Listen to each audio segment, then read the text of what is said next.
The modern left has an insane and frankly demonic glee over the fact that a United Health CEO was gunned down in the streets, assassin style, all while they decry Daniel Penny being released. We'll talk about that, and then we'll look at a monumental case right now that is before the Supreme Court. Will children in Tennessee, and then perhaps maybe even the rest of our nation, be protected from the predations of big pharma and quote-unquote gender-affirming care? One can only hope and pray so. And then finally, we'll look at Jordan Peterson's new series on the Daily Wire, The Gospels. And I'll give you a full review and show you why I think it's way more important that we go beyond archetypes and psychology and actually look at Christology when we look at something that has to do with Jesus. Because our secular age is not only rotting our brains, but it's also eroding an important building block of Western civilization. Whether you like it or not, Christianity was foundational to this nation, and if we create a Christless Christianity, well, then we have nothing less than an inane chore. And I'll show you why today on Indie Thinker.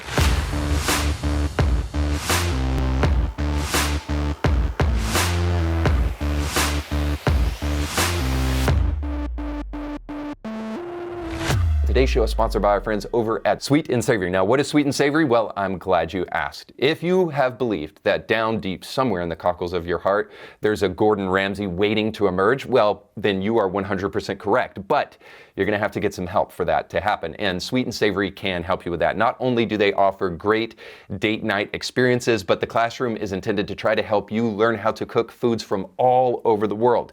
Want to learn how to cook pizzas right from your own kitchen, or French cuisine, classical style? What food does that include? No idea, but it's French, so maybe snails. I don't know.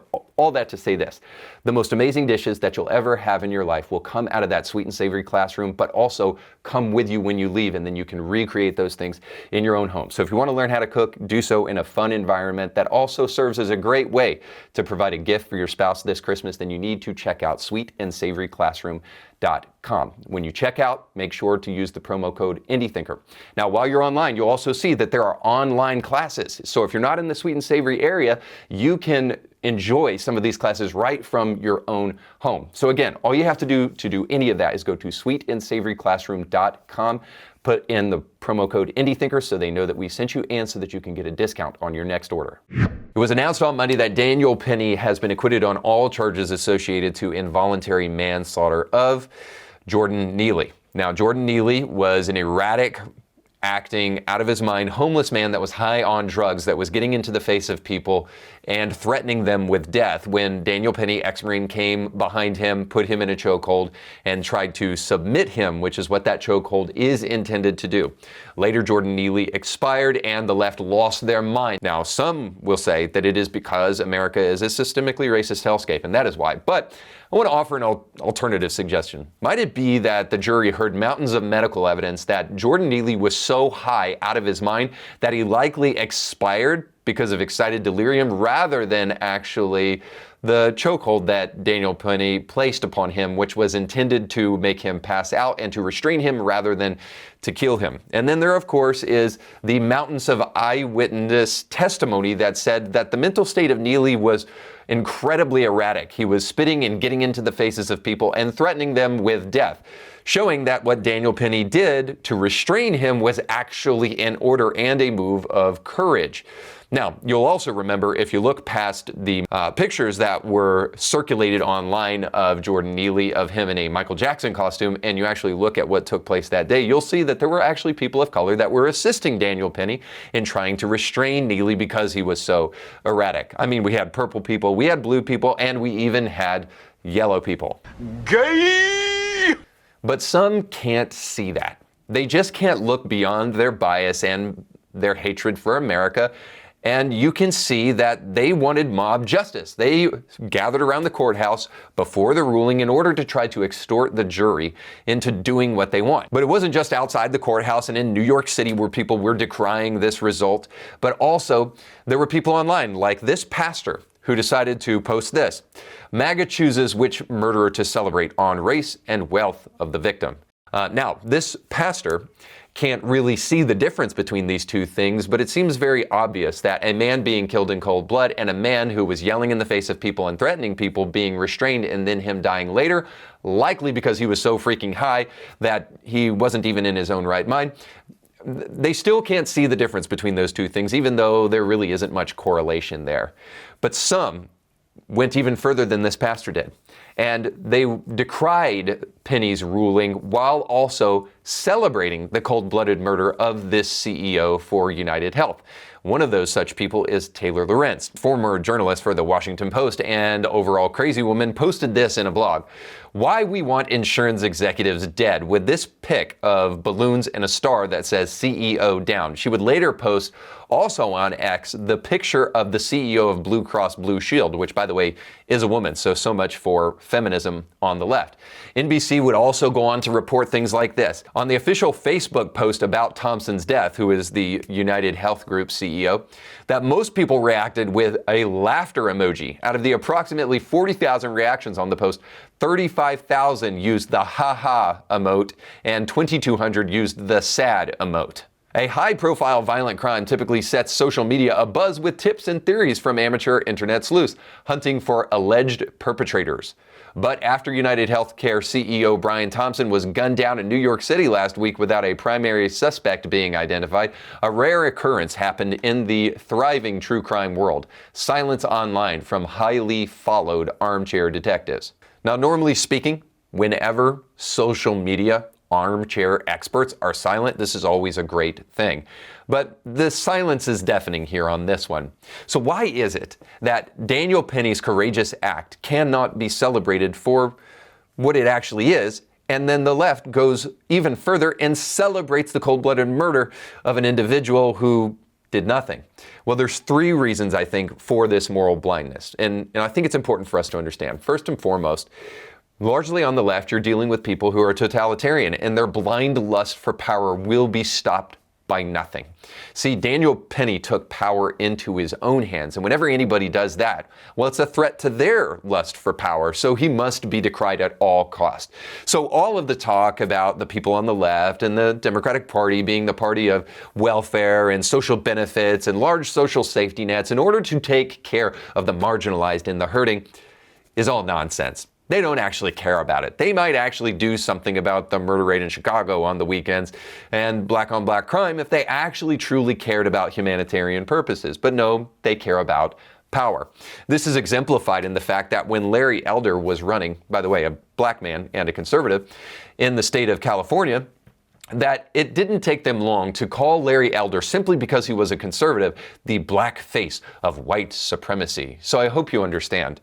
Those who shove OSHA mandates down the throat of the working class and those who want to ostracize people who don't do what the government says, they don't actually care about people, they only care about power. And the reason they are totalitarian and they only care about power is that largely they are Marxist.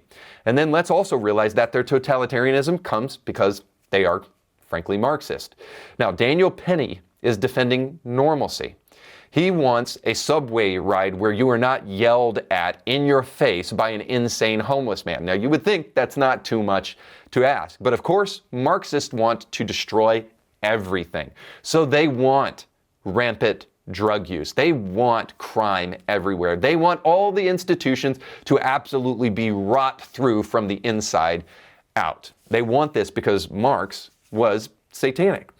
And his favorite quote comes from the play Faust, from the demon Mephistopheles, who said, "Everything that exists deserves to perish." And this is absolutely consistent with Marxism. And Marx believed that the destruction of all existing conditions was necessary for a Marxist revolution. And so this is what Marxists want. Whenever they see anybody stepping in to defend normalcy, they are immediately an enemy. And then thirdly, and most importantly, the reason these people can't really see this Daniel Penny case for what it is because largely we have been impacted by a form of atheism called secularism that blinds us and makes us ignorant.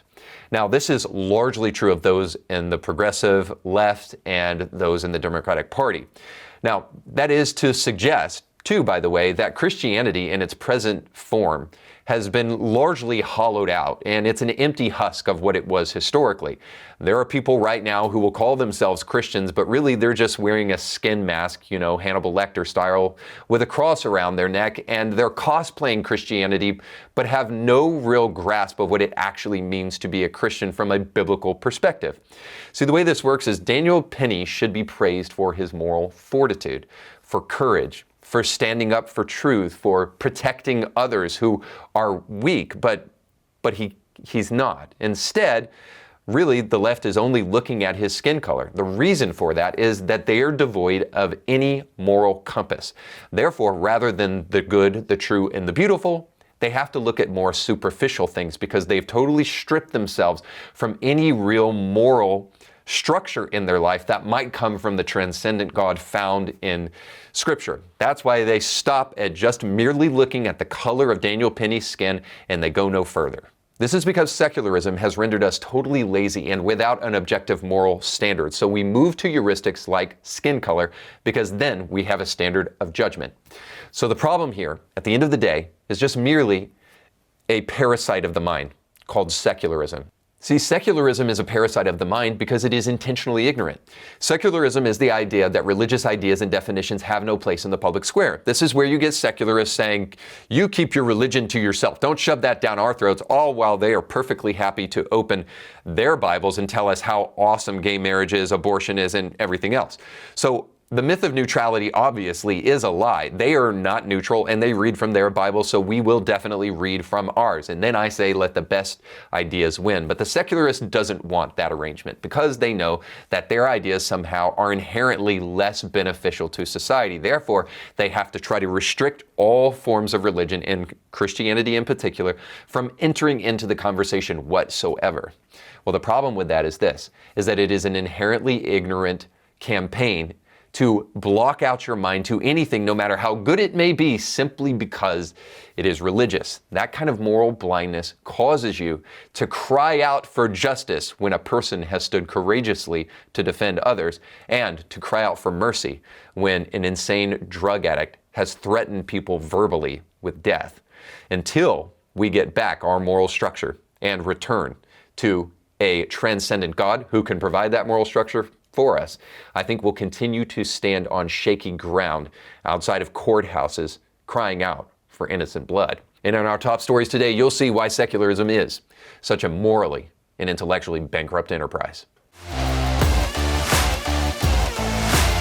How did we go from Kindergarten Cop, where it was crass for a little boy to discuss anatomy publicly in kindergarten, boys have a penis, girls have a vagina, to where now we have a woman dressed as a man telling us on behalf of the ACLU that a 2-year-old knows what gender they are and can describe it to all of us. To us. And these are young people who may have known since they were 2 years old exactly who they are, who suffered for 6-7 years before they had any relief.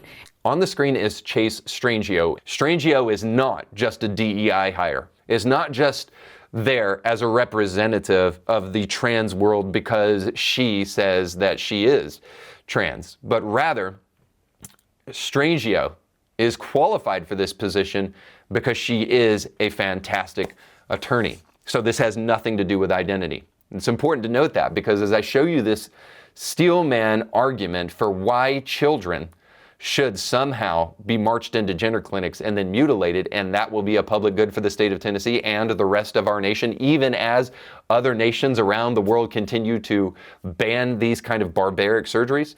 I want to show you what they have to say, give you their best argument, and then show you how easy it is to push against it. So first, I want to show you the one and only Justice Sonia Sotomayor as she compares quote-unquote gender-affirming care to taking aspirin. They cannot stand up here and say that if these alternatives were imposed, that there would be no detransitioners. So they cannot eliminate the risk of detransitioners.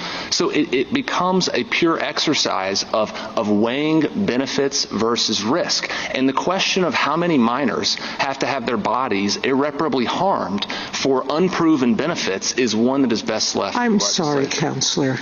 Every medical treatment has a risk. Even taking aspirin. there is always going to be a percentage of the population under any medical treatment that's going to suffer a harm. Well, there you have it. Keep in mind, this is intended to be a slam dunk.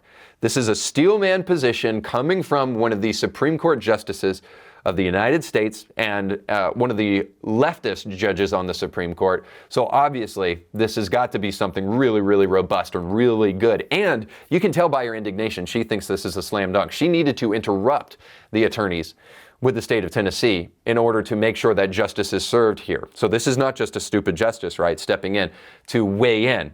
This is her authoritative understanding that there is some kind of equivalency between the repercussions of taking aspirin and gender mutilation. All right, so a couple of things here. Now, this should go without saying, but comparing the castration of children to the taking of aspirin doesn't seem like they're the same thing, right? And I want to say this at the outset here, because part of this case is flawed from the get-go because the terminology and the euphemistic names that the left gives everything, especially with abortion, are so misleading because we're not talking about gender-affirming care. We are talking about chemical castration. So when you say that in comparison to taking aspirin, well, we can understand that there are wildly different repercussions here. But Sotomayor doesn't really seem to notice that. So let me keep going to try to help it at least be clear to you, because maybe it's not ever going to be clear to her. So the state also, it should be noted, does differentiate between the taking of aspirin and the taking of fentanyl. See, I'll never understand this in terms of abortion when we say, well, a woman should be able to choose what she wants to do. Well, you do know that laws actually kind of keep you from being able to choose what you want to do. They stop you from doing certain things. That's what laws do. And the question is, well, should laws keep you from murdering innocent babies? Well, I certainly think so. Now, we can have a conversation on a different day as to whether or not a baby in the womb is an actual baby, but we just called it a baby. So maybe there's primer for you there. But nonetheless, the whole idea here is that the state does have an interest in trying to mitigate certain medical practices based upon the repercussions of them. And then also, medical surgeries all have benefits and they all have risk. So all of them. And we're not talking about the taking of just drugs only. We're also talking about the mutilation of children. We're talking about the removal of sex organs. And we're also talking about medicines that will cause a girl to be sterile. A boy who takes testosterone because he has delayed puberty is still going to be sterile, or still going to be fertile at the end of the day. But a woman who takes testosterone and hormone blockers will be rendered infertile. So all that to say this. Every medical treatment that has ever existed does have risks. And yes, taking aspirin has them. But there is different levels of risk here. And I think it's important for us to understand that the risk of castrating children and mutilating them in gender clinics is not only high, but totally ridiculous because it's based upon a lie. Now, we'll go to Ketanji Brown's Jackson argument too, because here's another slam dunk from a leftist on the court. And this time we're going to try to equate race with the civil rights of small children who need to go to gender clinics. Check it out. And I guess my real concern, and maybe I'll just ask you to react to my Loving parallel because I'm getting kind of nervous, is that in Loving, those same kinds of scientific arguments were made. So I'm reading here where the court says the argument is that if the Equal Protection Clause does not outlaw miscegenation statutes because of their reliance on racial classifications, the question of constitutionality would thus become whether there was any rational basis for a state to treat interracial marriages differently from other marriages. On this question, the state argues the scientific evidence is substantially in doubt, and consequently, the court should defer to the wisdom of the state legislature in adopting its policy of discouraging interracial marriages. And so for me, this kind of idea that the way we look at it is not first, are you drawing these classifications, and then state, give us your evidence so we can make sure that there's a proper fit. If instead we're just sort of doing what the state is encouraging here in Loving, where you just sort of say, well, there are lots of good reasons for this policy, and who are we as the court to say otherwise? I'm worried that we're undermining the foundations of some of our bedrock equal protection cases. I share your concerns, Justice Jackson. I think one of the things that's happening in this case is we're seeing a lot of concerns that come in at step 2 of the analysis being imported into that threshold question of whether a classification has been drawn in the first instance. Concerns about real differences between males and females. That is exactly what heightened scrutiny is intended to test in the application of heightened scrutiny. If Tennessee can have an end run around heightened scrutiny by asserting at the outset that biology justifies the sex-based differential in the law, that would undermine decades of this court's precedent. Now, it should go without saying that Ketanji Brown Jackson doesn't even know what a woman is, and this is why this is problematic, because this is a case about the 14th Amendment and whether or not the ban that Tennessee put on gender mutilation for children, whether or not it's constitutional, has to do with whether or not this is protected under the civil rights or the discrimination of people based upon their sex. So this is really, really important. And so what Ketanji Brown Jackson says is that if you put this blanket kind of law, as Tennessee has, on this procedure, then it kind of evades heightened scrutiny. And heightened scrutiny is kind of what its namesake suggests, that ultimately when a law restricts the civil rights of individuals or the supposed civil rights of individuals, or whenever there are rights that are being restricted, that there should be a heightened level of scrutiny given to that thing to make sure that it is not discriminating against people. So in other words, if a girl is trying to take testosterone and we tell her she can't take that, but we tell a boy he can take testosterone because it comes naturally to him, are we discriminating on the basis of sex there, or are we just using basic common sense and science? But Jackson's big claim here too is that this kind of side-skirting heightened scrutiny would also allow for states to then say interracial marriage, this is a problem, and therefore we want to create this blanket law, and then you can't scrutinize the fact that this is a violation of people based upon the immutable characteristic of their skin color. Now, the real question is that a fair equation? Does this open the door? Is it a Pandora's box? Is it a slippery slope that then will allow conservative states like Tennessee to go around just violating people's civil rights? Well, here's the rebuttal from Alito, and I think that this is actually the whole case in a nutshell. Check it out. Identify as female, but then later come to identify as male, and likewise for individuals who are assigned female at birth, at some point identify as female, identify as male, but later come to identify as female? Are there not such people? There are such people. I agree with that, Justice. So it's not an immutable characteristic, is it? Way to go, Judge. So this actually is a slam dunk, because the 14th Amendment protects people from discrimination on the basis of immutable characteristics, say like skin color. Whereas the argument from the ACLU is that your birth sex is inconsistent with your actual gender, and you can be gender fluid based upon a feeling. And so Alito essentially says your argument here is that your gender is not an immutable characteristic, therefore the 14th Amendment wouldn't apply here. Now, I do have to step back and just say this. This is the insanity of the trans argument in the first place, not to mention trying to shove this down the throat of minors. But if a male private part doesn't determine your gender, then why would chopping that part off determine your gender? So it doesn't make any sense. And obviously, this is the whole case in a nutshell. It doesn't violate the 14th Amendment because what you say, that gender is a social construct, and then you therefore try to change your biological sex, which is not a social construct, as a result of it, would mean that whatever you call gender, it's obviously clearly not protected by the 14th Amendment. And this is the problem at the end of the day. And this is why this court case is inevitably going to go in favor of Tennessee. It's because the story that people are telling us when it comes to the left with things like gender ideology, critical race theory, and so much more isn't a good story.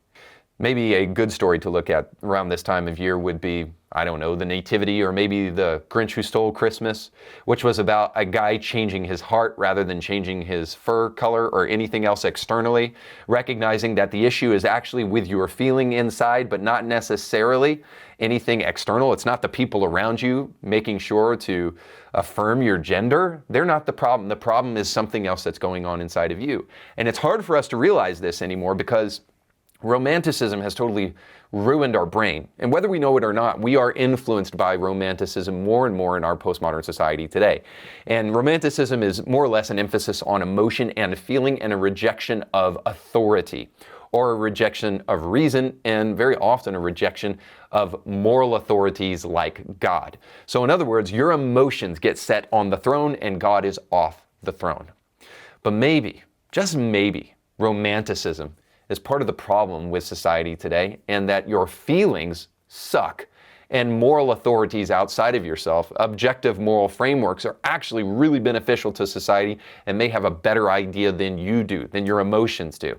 So in other words, we need a higher metric than our feelings, and maybe moral virtue. Maybe religious moral values can be that metric that will help hold us together, and maybe then we won't feel the need to try to control everything, even things that are outside of our control.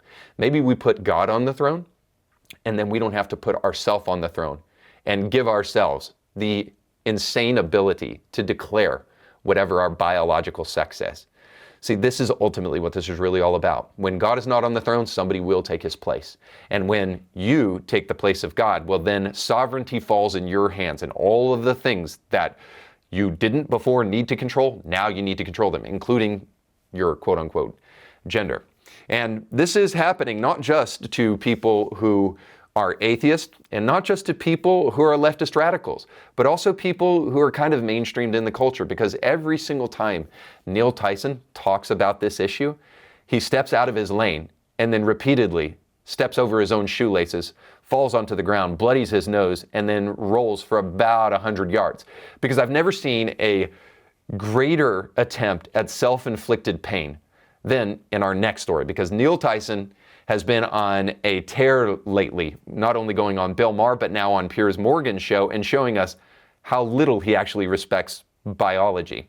Now, when Neil was in his lane of cosmology and the stars and being a guru of the cosmos, I guess people kind of like that because it's what made him popular. But every single time he gets to talking about men and women's sports and the issue of transgenderism, he finds a way to say something absolutely ridiculous.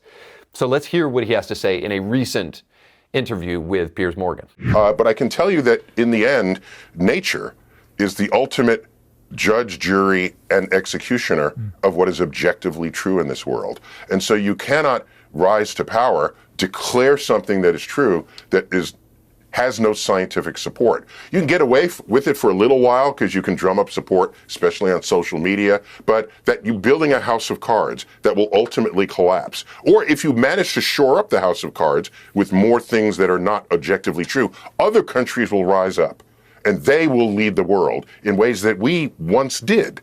And I've come to realize that we are highly reactive rather than proactive as a country relative to our place in the rest of the world. And I fear that we may have to sink a little lower in our sort of scientific prowess before everyone wakes up and realizes we're not on the right track, yet other countries are. All right, so that's a great clip to start with. So the natural law is essentially what he's saying here, that there are laws in nature. There are things that we can see. There are objective facts that we can tell in nature. And then we can develop principles based upon those things we see inherent in creation. This is something that stretches all the way back to Aristotle and the ideas of natural law that we see in Thomas Aquinas. So I'm absolutely here for it. This is great. To be able to say that we can see objective facts in nature, then therefore that's how we should make some determinations. There's actually a biblical principle here, or at least a theological idea.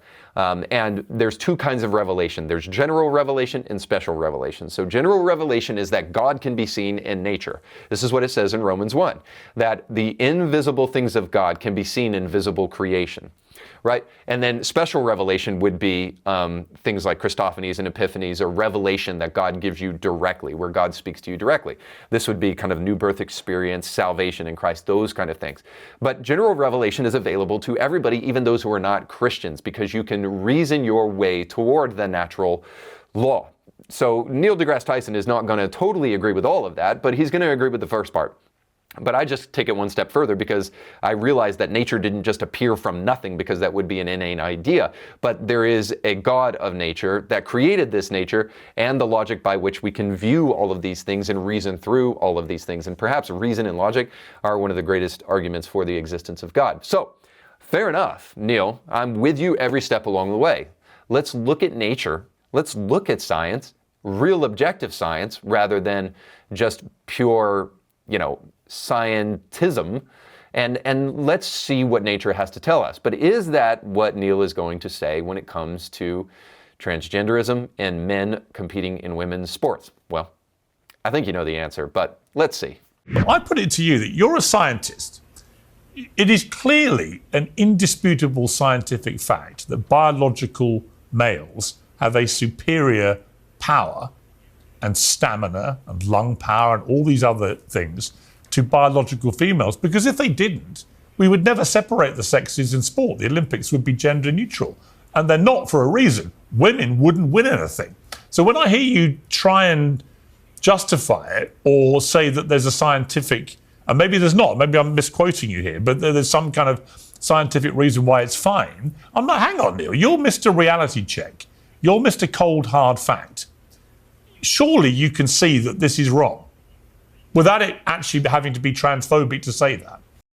Well, so you have me here live on your show. We don't have to comment on other shows. So let's just have this conversation. Yeah. So I did my own study of the relative speed of men relative to women in Olympic sports, the world records, from the 100 meters to the 200 meters, the 400, right on up to the marathon. And what I noticed is in every event, on average, men were 10% faster than women. 10% faster. And in events that require strength, that percent was even higher. I forgot what my exact number, it might have been 50% stronger, okay? So across the board, that is the case. So that's not, there's no dispute there. That's right. Just objective truth. So now we have to ask, why do we watch sports at all? Okay? And at Friday Night Lights, that's in the United States, that's high school football. Saturday, it's college football. Sunday, it's the NFL. Do you realize, of course, that the worst team ever in the NFL could wipe its ass with the best team ever in college? Why? Because every single player in the NFL was the best person in their college. And so there's no contest between these zones of athletic engagement. But we still like watching college. We don't watch college and say, the Philadelphia Eagles could whip their ass, so let's not watch it. No, we like the equality of the contest and not knowing who would win. That's what makes sports fun. Okay, so if there's a wave of trans women who dominate the sport against other women, all those sports will become less interesting based on how we all watch sports. Even the Super Bowl here in the United States, if it's a blowout by halftime, nobody watches the second half. Right. We watch it for the equality of the contest. Okay, so sounds like you agree all with I'm me saying is, like you said, wait, I'm almost done. So what I see is sports is on the frontier of how to handle this frontier of people who are trans. It's on the frontier of how to resolve that. And I'm making this up now. Imagine the future of sports does not distinguish sex. It distinguishes and sorts people by hormone ratios. I tried to warn you. Every single time the guy gets into the subject, he says something patently absurd. And here again, we have it, because just looking at people's hormone levels is hardly enough to actually qualify who should be in sports competing together. One of the reasons is that, I don't know if you know this, Neil, or not, but there are people right now who are taking hormone blockers and then taking cross-sex hormones. So actually, this would not be a really natural way of trying to look at who is qualified to compete with each other. Now, we used to, back in the day, actually have a concern as to whether or not people were taking drugs before they competed in sports, things like steroids, and then maybe even different forms of kind of, just mega-loading testosterone. But apparently, Neil isn't worried about that whatsoever. So on the one hand, he's claiming for Nature to talk about this and then telling us that we could just take hormone levels, and then that should be the indicator for all of this. So this isn't science, by the way. This is just an abuse of science. First of all, this is totally oversimplistic. There are multiple factors, not just your present hormone level before you engage in competition, that go into whether or not you are capable of competing with the people that you're competing with. Let's take, for instance, the shape of the male body compared to the shape of the female body, which, whether you know it or not, oddly is created, using terms intentionally here, created with bigger hip span, while men have broader shoulders and all sorts of different things. It's almost like men were created to carry burdens and women were created to carry babies, something like that. I don't know. And then we have the lifelong impact of natural testosterone coming from your body and what that does to you, and clearly changes your body makeup compared to what a woman is. So just a couple of months of cross-sex hormones and hormone blockers is not enough to actually qualify you for a sporting event. But even if we accept his broken idea about testing people based upon their hormones, he's just moving the metric around and then trying to claim that he's avoiding some level of discrimination. But of course, he is still discriminating. And this is the truth at the end of the day, that our modern, very fragile therapeutic age doesn't want to realize, that the truth discriminates. This is why sports is such a great kind of parable for the conversation of transgenderism.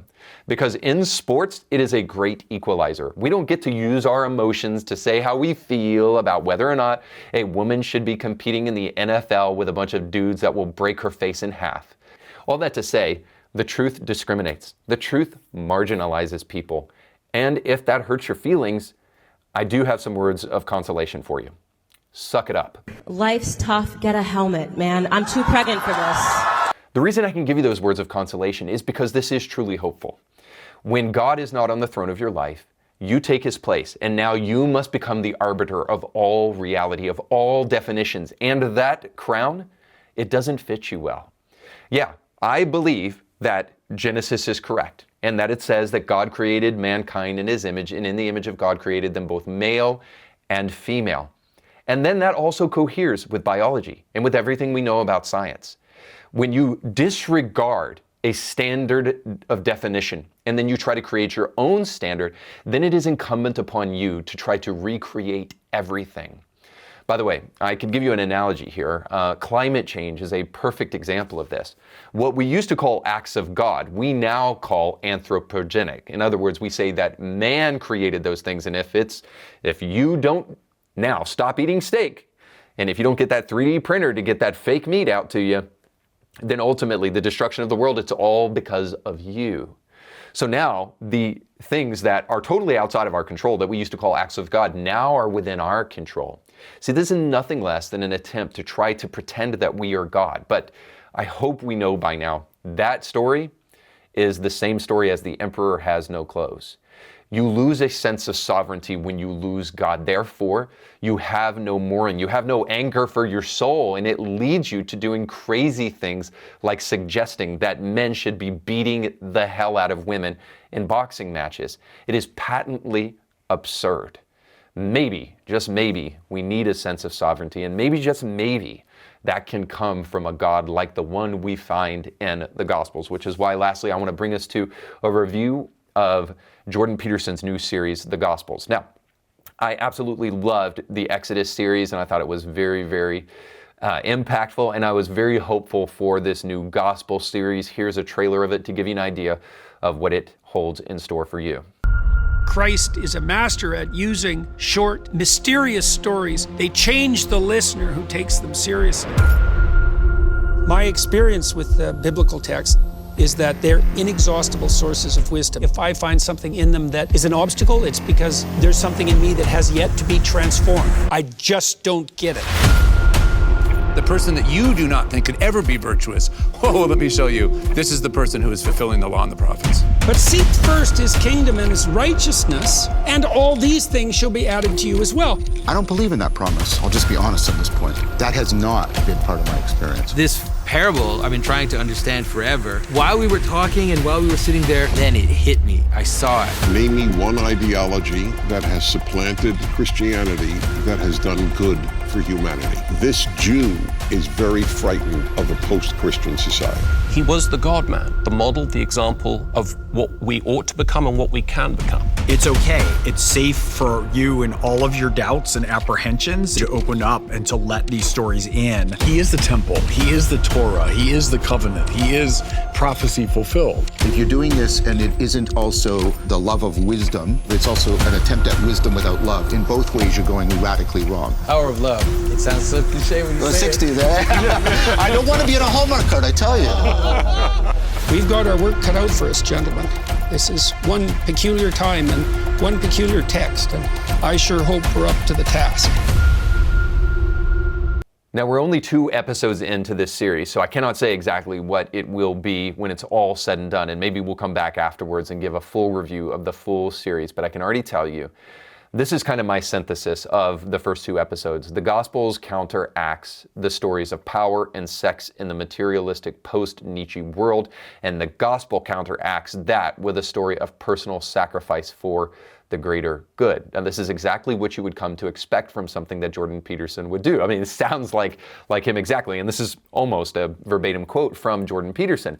So there's these competing stories, and we need to fight for the best story. And a story of personal sacrifice for the sake of the greater good is a better story than the stories of our kind of postmodern culture. Now, herein is actually kind of the problem with this gospel series as it sits thus far, is that the gospel series should be a series about a person. The Exodus series was great because it's not really all about Moses. The Exodus series is about God's people. It's about the creation of a nation, and it's about God more importantly. But it's not just about Moses, whereas the Gospels really truly is not just about a good story. It's not even about just love. It's about the embodiment of love, as you can see in the beginning of John, when the Word becomes flesh. It's about the embodiment of God in the person of Jesus Christ. And this is where I lose a little bit of interest in this gospel series. As much as I love Jordan Peterson and many of the guys around that table, in fact, I thought the guy that was an admitted, I think, like agnostic was one of the dudes who brought some of the most important points to the beginning of this thing. But I know Dennis personally.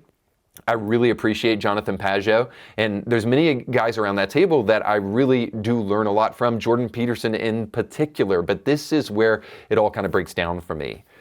You can develop archetypes leading to moral lessons. Sure, this is undeniable. You can look at the story of Jacob and Esau, and you can see that it's ridiculous to sell your birthright, to sell who you are for a mess of pottage, to sacrifice the urgent, to sacrifice the important on the altar of the urgent. I mean, in our society today, that's a lesson that you need more and more, that you can often replace the important with the things that are urgent in your life. And this is exactly what Esau did. I'm hungry, I'm starving, please give me that food. And then he trades his birthright for it. So it's like, what are we trading our birthrights for? The things that should be ours and that naturally could come to us if we weren't selling out.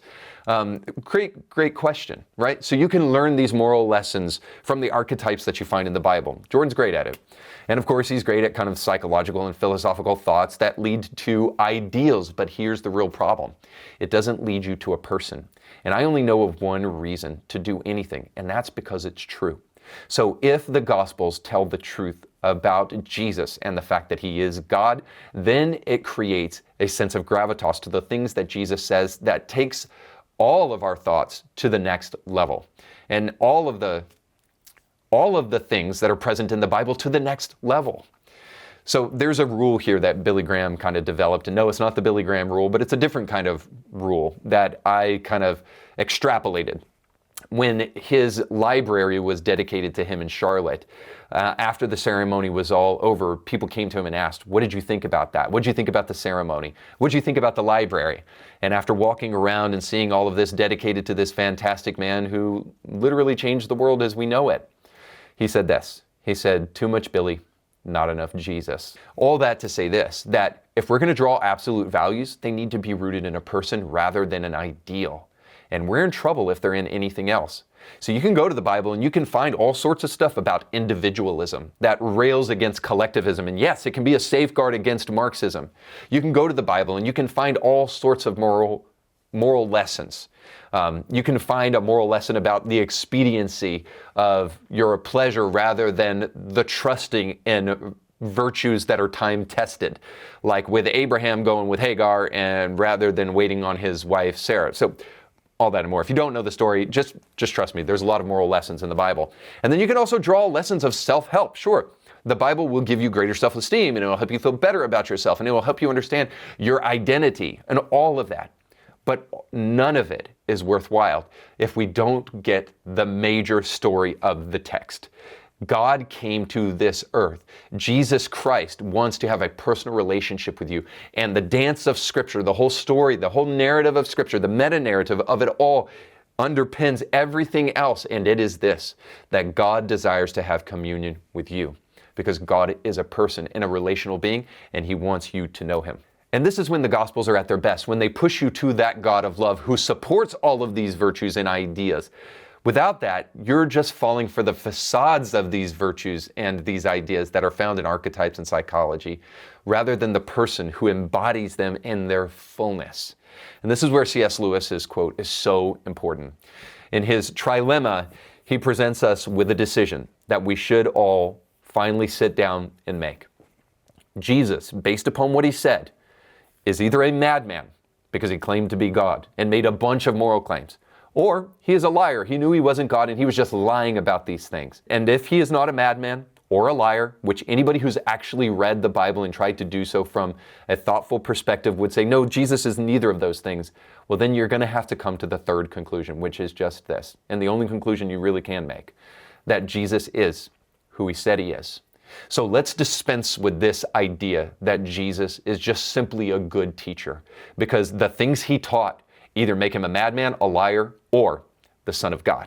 And if he's the Son of God, then it demands that we put that at the forefront of everything else. And we demand that a verdict is given on that conclusion before anything else. And once you do that, the secularism of our age will slowly fade away and give way to a robust moral attitude and moral virtues that will hold your life together better than anything else ever could. If you've fallen for the lies of secularism and the nihilism that naturally comes as a result of that, there's only one cure for it all. It's not archetypes, it's not psychology, and it isn't even philosophy, as much as all those things can be good. It's staring Jesus Christ in the face and once of all rendering the verdict that you must render when you see him for who he is. That's all the time we have for today, but if you want to see Jesus on a deeper level, I highly encourage you to become a member over at Indie Thinker, where right now in the month of December, we are giving away a free audiobook, and it's one of the greatest books that you will ever read outside of the Bible. It's A.W. Tozer's The Pursuit of God. If you want to know that God who is embodied in Christ and embodies all the virtues and the things that Jordan Peterson will talk about in a personal and loving God. If you want to know that God more deeply, The Pursuit of God will help you do that. It's a fantastic book. One of my favorites. I've read it multiple times and it will be a blessing to you. And you don't even have to read it. All you have to do is listen to it. But you can get that book as our free gift to you by becoming a member over at indiethinker.org/support. Don't forget to like, share, and subscribe and comment down below if this episode was helpful to you. But most importantly, go with God.